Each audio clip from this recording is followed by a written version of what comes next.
자, 반갑습니다, 여러분. 국토부에서 5월 6일 주택 대책, 서울과 수도권을 중심으로 공급 대책을 내놨고요. 키워드를 중심으로 오늘은 말씀을 드리려고 합니다. 그 키워드의 첫 번째로는 공급을 늘리겠다.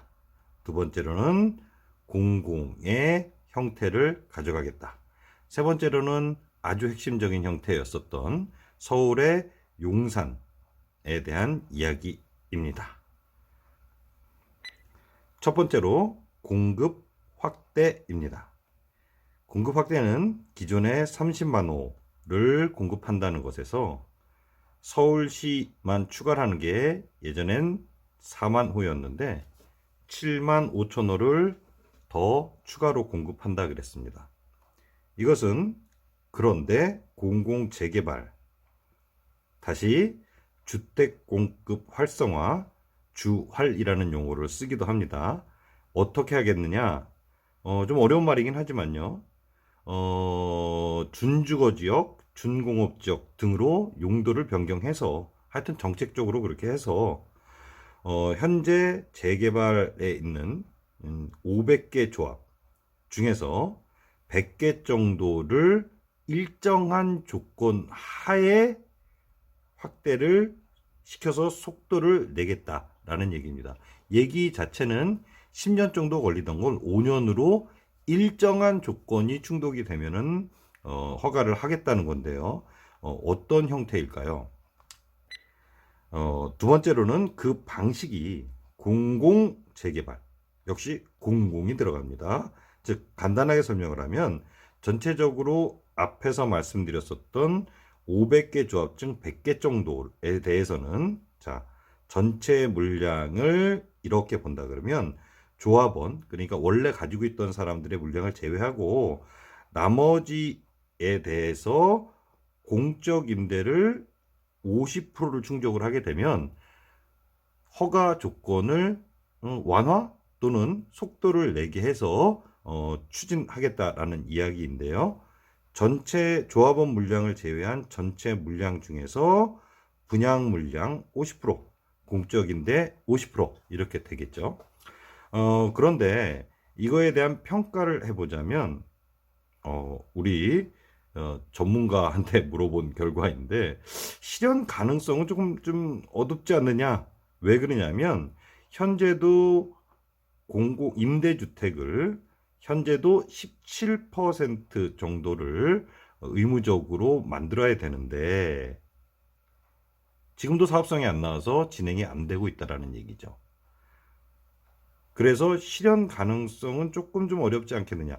그렇지만 용산은 기존에 자초됐었던 용산입니다. 철도청 부지, 즉 국가가 가지고 있는 소유하고 있는 부지이므로 여기에 8,000세대 미니 신도시급으로 만드는 것은 조합원들과 상관없이 이번 대책에 있어서 굉장히 괜찮은 방법이다 라고 이야기를 했습니다.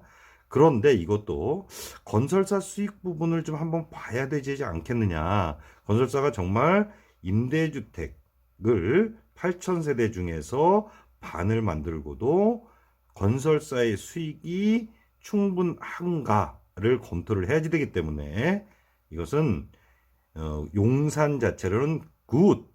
하지만 이런 부분들 건설사 수익 부분 때문에 최종 결론은 not bad 라고 내셨습니다.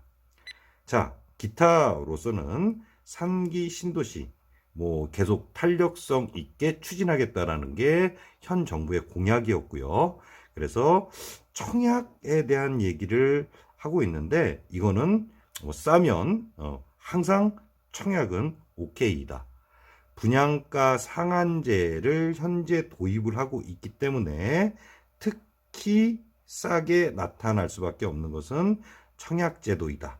그런데 그렇게 말씀을 하시더라고요. 청약제도는 청년 마약? 이게 준말이다.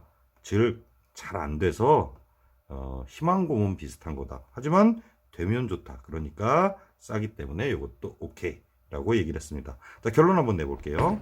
결론은 첫째, 이번 5월 6일 대책은 공급 측면에서 정부가 시각을 바꾸어서 공급을 올리겠다라는 첫 번째 조건이고요. 두 번째, 용산 부분에 대해서는 탄력성 있게 바로 추진할 수 있을 것 같다. 그래서 이건 오케이.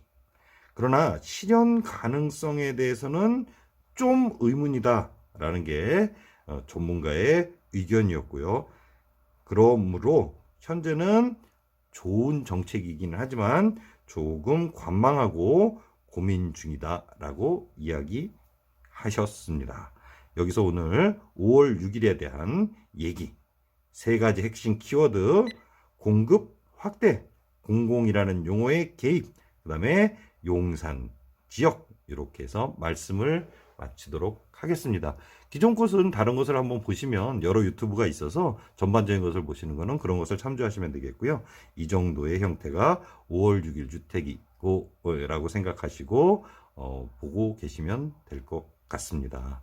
자, 오늘 여기까지 하고 마치겠습니다. 다음에 또 뵙겠습니다.